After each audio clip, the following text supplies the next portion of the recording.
है फातिमा के मरियम कितने का सामान है फातिमा के मरियम कितने का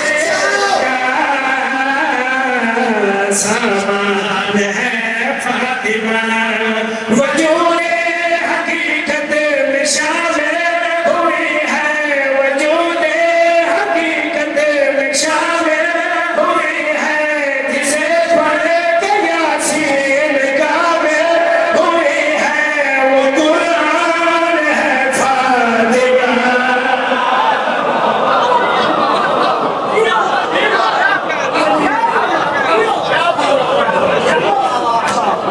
जो नबी है